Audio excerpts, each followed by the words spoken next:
Friends, we gather together this afternoon to celebrate the life and to honor the memory of Helga Gleisser.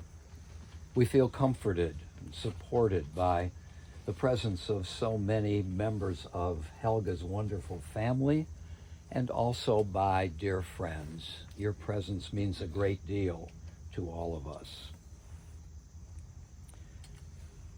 Adonai ma'adam v'teda'ehu ben enosh v'tchashvehu. O Lord, what are we that you are mindful of us? What are we that you are reminded of us? We are like a breath, our days are like a passing shadow. We come and we go like grass, which in the morning shoots up renewed, in the evening it fades and it withers. You cause us to turn to dust, saying, return, you mortal creatures. Would that we were wise, that we understood whither we are going. For when we die, we carry nothing away. Our glory does not accompany us. Mark the wholehearted and behold the upright. They shall have peace.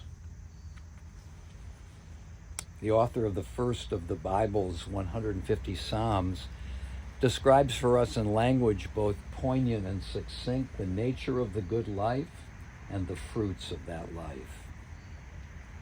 Happy are those who have not followed the counsel of the wicked, nor taken the path of sinners, nor joined the company of the insolent. Rather, the teaching of God is their delight, and they study that teaching day and night. They are like a tree planted beside streams of water that yields its fruit in its season, whose foliage never fades, and whose fruit always flourishes. Before we recite together the 23rd Psalm, I want to make a comment about it. This psalm, one of the greatest poems in the language of any people, is deservedly famous. One piece of evidence for that happens to have a kind of mathematical foundation. There are 55 words in this psalm in the Hebrew. When we have an odd number of items in a list, there's a middle number. Number 28 is the middle word of this psalm. And the word happens to be atah, you. Ki atah imadi, for you are with me. The source of the comfort of that psalm, which is so realistic in its understanding of life. Just as God's presence offers comfort to us in difficult times like this, so do we, by implication, recognize that we, through our presence, can offer comfort to the mourners.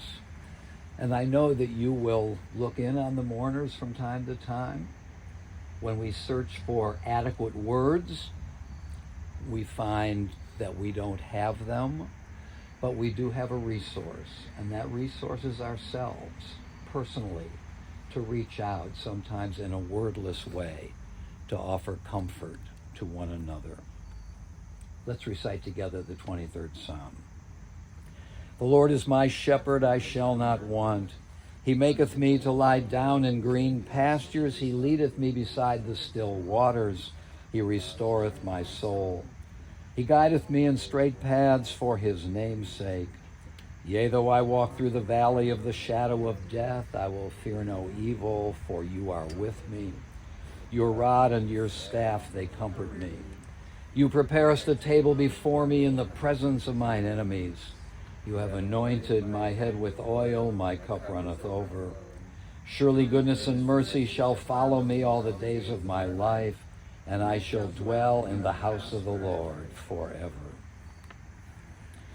Kohelet, the author of the biblical book of Ecclesiastes, reminds us that for everything there is a season, a time for every experience under the heavens, a time to be born and a time to die, a time to plant and a time to uproot what is planted, a time to tear down and a time to build up, a time to weep and a time to laugh, a time to grieve and a time to dance, a time to throw stones and a time to gather stones, a time to embrace and a time to refrain from embracing, a time to seek and a time to lose, a time to keep and a time to discard, a time to tear and a time to sow, a time to keep silence and a time to speak. I want now to introduce one of Helga's grandsons, Robert, who is going to speak about the life, the qualities, the accomplishments of his grandmother, and on behalf of the grandchildren.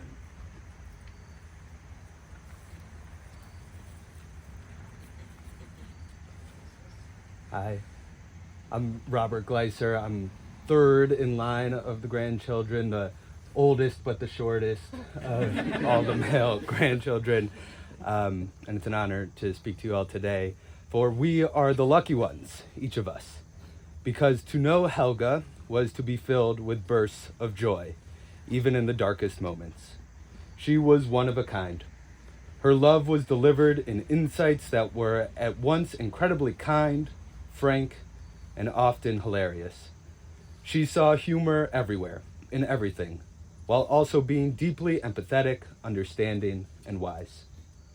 Through her formative experiences as a Holocaust survivor and immigrant to the United States, she gained a remarkable talent for seeing the bigger picture, for focusing on the good in who and what is right in front of us. She knew who she was, knew what she wanted out of life, and this quiet strength pulled people toward her. Helga was and will continue to be the heart of our large and ever-growing family. She was certainly the heart of any family get-together, not because she was loud or needed attention, but for the opposite reason, because her presence was grounding, because she carried herself with poise and grace and a high standard, a vision for how we could all be together and enjoy one another. Her happiness in seeing us all together was palpable and contagious. She hosted countless meals, laughed easily, and was always ready with witty banter. The Thanksgiving potluck dinner she hosted every year tended to bring together over 50 people. Many of them are here today. Each year at this dinner, she made a point of offering a short welcome talk, taking time to draw us all into one room to give thanks. She took time to introduce new additions to the family, say hello to newcomers and guests, and celebrate accomplishments and milestones like new jobs, graduations, marriages, and babies. She also took time to remember those who were lost along the way. We all can attest to how much she loved Marcus, and he loved her.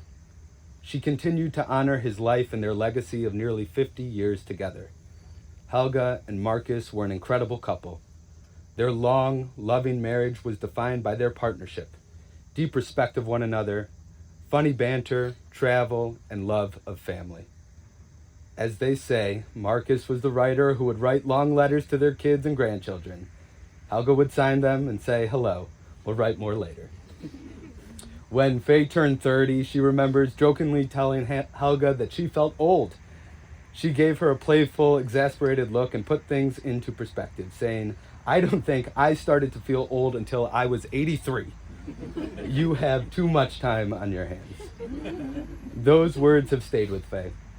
Helga explained that she was too busy to feel old or tired.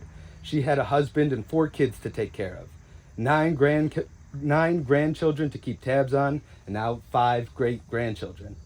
A huge extended family, work as a social worker, lifelong friends, plants to grow, and the Cleveland Browns to root for.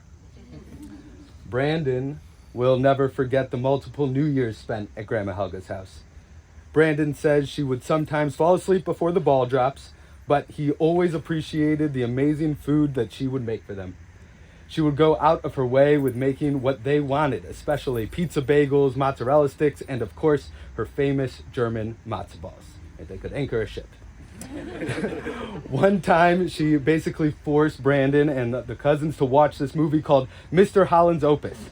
None of them really wanted to watch it, but of course, Queen Helga always got her way. Mr. Holland's Opus turned into a consistent inside joke between Grandma and her grandchildren, and they brought it up together whenever we would go over for Helga's Rockin' New Year's Eve. Helga lived an incredibly full life.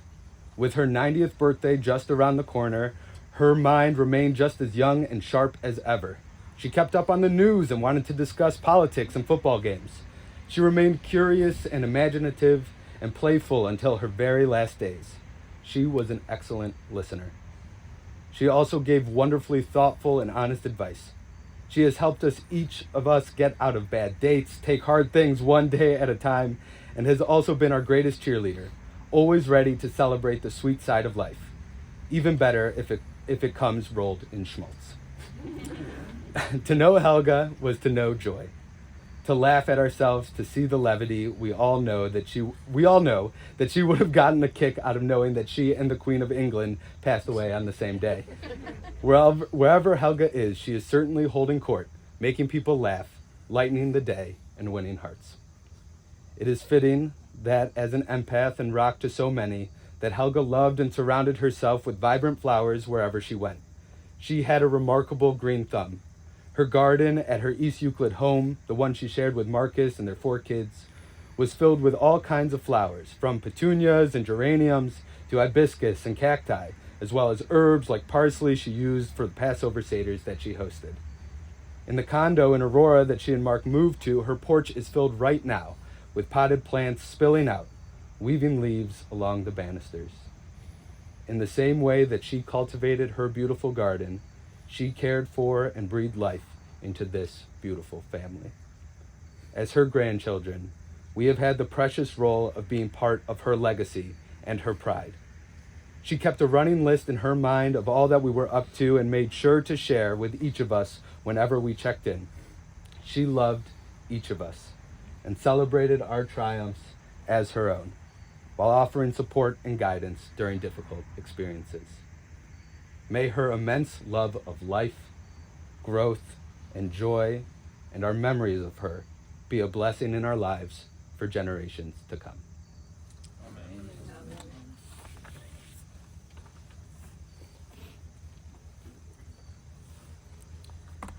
Now I want to call on Howard Berkowitz, Helga's boss at Schnorman.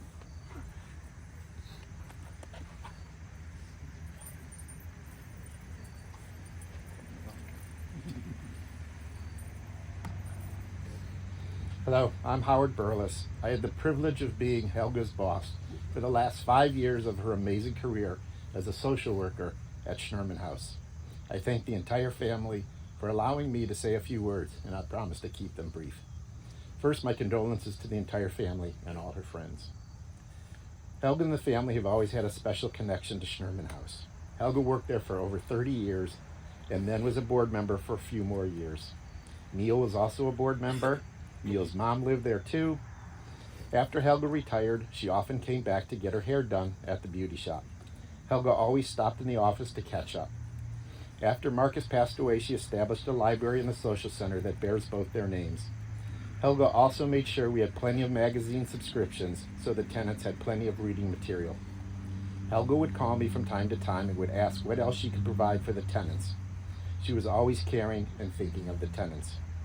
I only really know Helga in a professional manner, but in that realm, Helga was known as the Queen of Schnorman House. One of the best parts of working with Helga were her stories. I ask all of you that have great Helga stories to share them with her family. Some of my favorite stories include her learning to drive later in life and going through the car wash and not having the windows up. I'll remember Helga for her caring nature with the tenants. One of my favorite images is of her. Every day there was one gentleman named Steve. He'd come into her office. He would sit down. They would argue about worldly issues and politics. After a few minutes, Steve would get upset and storm out yelling at Helga and saying he wouldn't be back, only to return the next day and do it all over again. When Helga retired, she was replaced by Kim Cohn, who was young, tiny, thin, blonde. Helga looked at her and said, "I looked like you when I started. So good luck, honey." I will always be grateful for Helga's kindness and for welcoming the Schnorman House and showing me how to treat the tenants with the respect and service they deserve. I'll end with one last story. When Helga retired, she had a retirement party.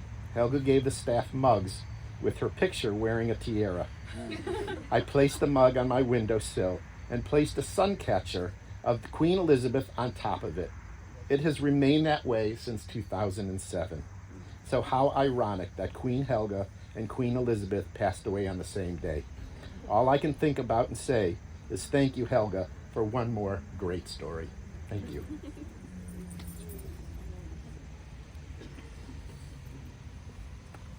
And now I want to call on Helga's grandson, Jeremy, who is going to sing in honor of his grandmother.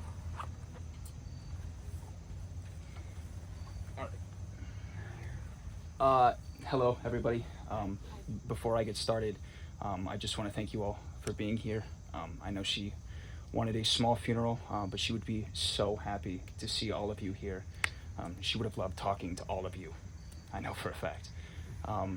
Before I get started, I just want to provide a little context as to why I'm singing today. During the pandemic, everyone was obviously sheltered in place, and my grandmother was all alone in her house. She was obviously very at risk, being a 87, 86-year-old individual, and I felt really bad for her. So I stooped to the lowest low, and I downloaded a TikTok. Yes, and while I was at college, I would find accompanist on that app, and I would sing songs along to them. And I would send them to my mom, who would send them to her, so she actually got them and could find them. And that really gave me a boost, and I know it gave her a boost. And so every time that I would go over thereafter, she expected me to sing for her. Every time I walked in the door, she wouldn't let me leave without me singing. And it became kind of a long-running joke for the last year and a half of every time I see her, I know I got to sing, so I got to prepare. And it actually got to the point where about 2 months ago, she was in her hospital bed, and she wasn't speaking at the time. She was just making gestures. And before we left, my mom said that we had to go, and she went like this to me. And I knew exactly what she meant. That's how much of a different level that it got to. And I'm so happy that I have the honor to sing for her again one more time today. So with that being said, I'm going to sing one of her favorite songs, You'll Never Walk Alone.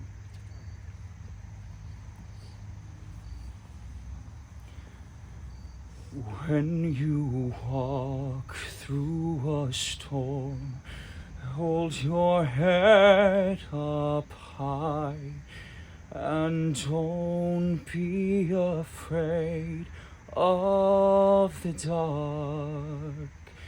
At the end of the storm is a golden sky and sweet silver song of a lark. Walk on through the wind, walk on through the rain, for your dreams be tossed and blown. Walk on, with hope in your arms, and you'll never walk alone. You'll never walk alone.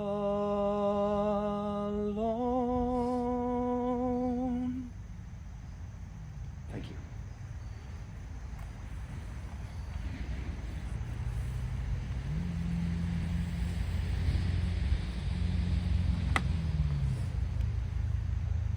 A voice says, cry out, and I say, what shall I cry? All flesh is grass, all its beauty is like the flower of the field. The grass withers, the flower fades when a wind of the Lord blows upon it. Surely the people are grass. The grass withers, the flower fades, but the word of our God shall endure forever. Hatzur tamim pa'alo ki chal d'rachav mishpat. El emunah ve'ein avel tzaddik v'yashar hu. God is sure, our immovable rock, all God's work is upright. Who can say, what is it that you do? The Eternal governs what is above and what is below, overseeing both the valleys of death and the heights of life. God is sure, our immovable rock. Who can say to God, what will you do? You are righteous in your dealings in both death and life, and every soul is in your trust. We praise you, Judge of truth, who ordains death and summons us to life.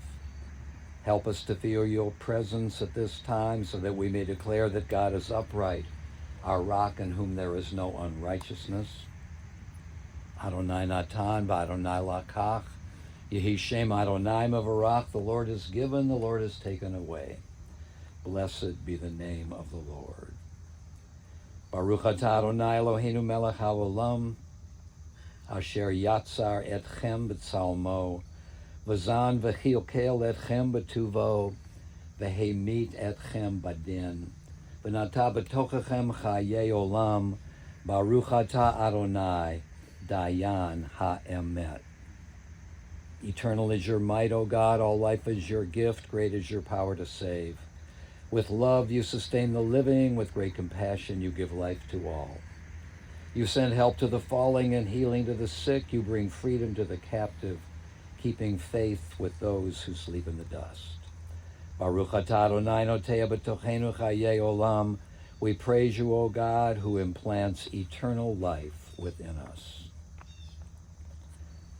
O God of life, amid the ceaseless tides of change which sweep away the generations, your love remains to comfort us and to give us hope.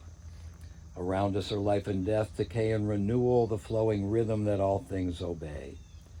Our life is a dance to a song that we cannot hear. Its melody courses through us for a little while, then it seems to cease.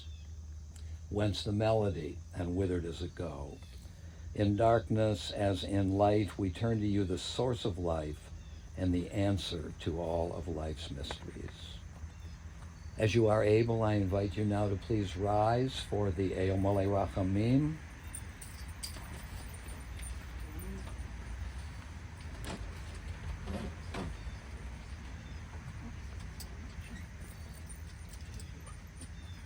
Eil Malei Rachamim, Shochein Bam Romim. Hamtzei menucha nechona tachat kanfei hashchina. Im kadoshim et tahorim kazohar harakia mazhirim et nishmat Chana bas Yitzchak shahalcha la'olama. Bala rachamim yastireh b'sefer kanafav la'olamim. V'yitzror bitzror chayim et nishmata. Adonai hu nachalata v'tanuach b'shalom al mishkava v'nomar amen. Compassionate God, eternal Spirit of the universe, grant perfect rest in your sheltering presence to Helga Gleisser, our loved one who has entered eternity. O God of mercy, let her find refuge in the shadow of your wings, and let her soul be bound up in the bond of everlasting life. God is her inheritance. May she rest in peace, and let us say together, Amen. The dust returns to the earth as it was. The Spirit returns to God who gave it. It is only the house of the Spirit which we now lay within the earth. The Spirit itself cannot die. Receive in mercy, O God, the soul of our beloved departed Helga Gleisser. Grant her that everlasting peace which you have prepared for us in the world to come. Though no human eye has seen, nor ear has heard, nor mind has grasped it, still it is our sure inheritance and our everlasting portion. O God, help us to understand that grief and love go hand in hand, that the pain which loss inflicts is the measure of a love that is stronger than death. Though we cry in the anguish of our hearts, may we know that our Comforter is near, and may we cling unafraid to the trusted hand. In this spirit, O God, do we commit all that is precious to us to your keeping, as we now repeat the words that have been hallowed by our generations, the Kaddish, as we say together, Yitgadal v'Yitkadash Shemei Rabbah, v'Yalmad Divrach Hirutei v'Yamlik Malchutei, v'Chayechon of Yomechon v'Chayedechal Beit Yisrael, v'Agala v'Zman Kari v'Yimru Amen. Yahei Shemei Rabba Mevarach Le'olam Alamei Almaya. Yitbarach v'yishtabach v'yitpa'ar v'yitromam v'yithadar v'yitalei v'yitalal shmei d'kudashah b'richu le'ela min kol birchata v'shirata tushbachata v'nechemata da'amiran b'alma v'yimru amen. Yahei shalom rabba min shemaya v'chayim aleinu v'al kol Yisrael v'yimru amen. Oseh shalom bimromav, huya aseh shalom. Aleinu v'al kol Yisrael v'yamru amen. May the source of peace and peace to all who mourn and comfort all the bereaved among us, and let us say together, amen. Will you please be seated?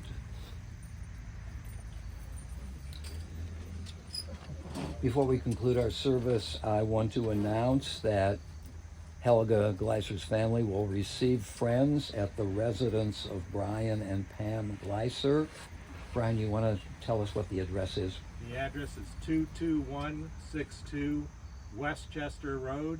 That's in Shaker Heights, right near Shaker and Green. Very good. The family will receive friends tonight after this service and until 8 o'clock. And tomorrow they will receive friends from 2 to 4 and from 7 to 9 in the evening.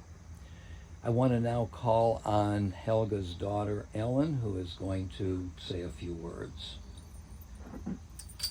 I'm just going to introduce Jeremy one more time. For everybody that's known my mom, you knew she was a happy person, and she only wanted you guys to be happy. In fact, her last words to me was, "Be happy," and that she loved it. So I know that this next song might not be your standard typical funeral song, but she wants to lift you up. And while it's not mourning and it's not beautiful, it's a song of hope, and it was one of her favorite. And we were looking at videos last night, and it was on repeat. He sang it a lot. So I'm introducing Jeremy again to raise you up and to be happy. That's all she wanted.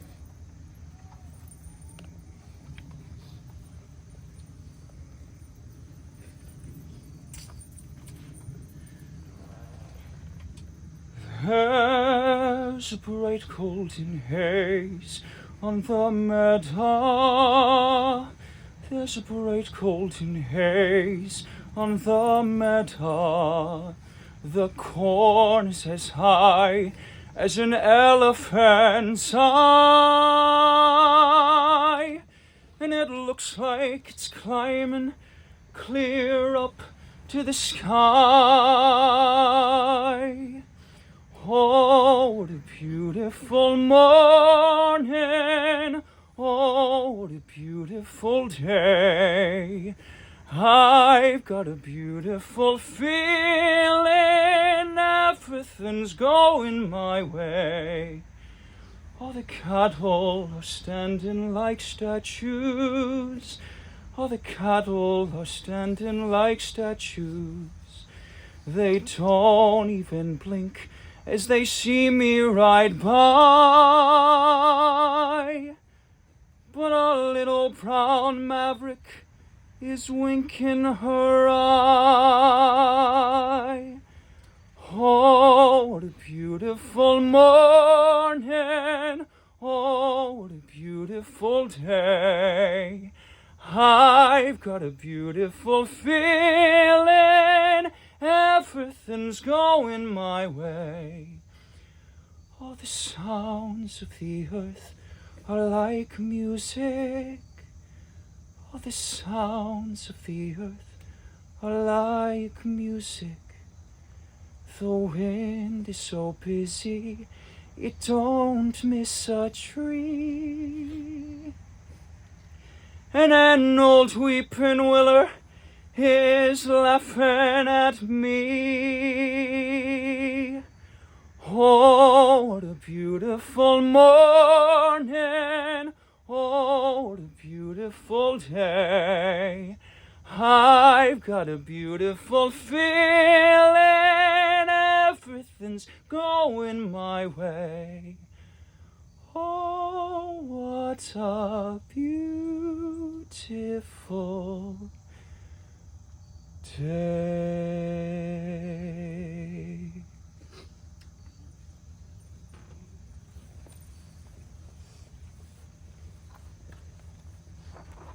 As we conclude this beautiful and powerful and moving tribute to Helga, I'm going to thank everybody who has come here today. Your presence, and I hope you realize this, means so much to the family. It gives them a sense of comfort and hope. Thank you for being here. We're going to conclude our service now as I'm going to invite the family each to take a shovelful of dirt and place it on the casket. When the family has completed this, those who would like to participate in this ritual may come forward and do it as well. This concludes our service.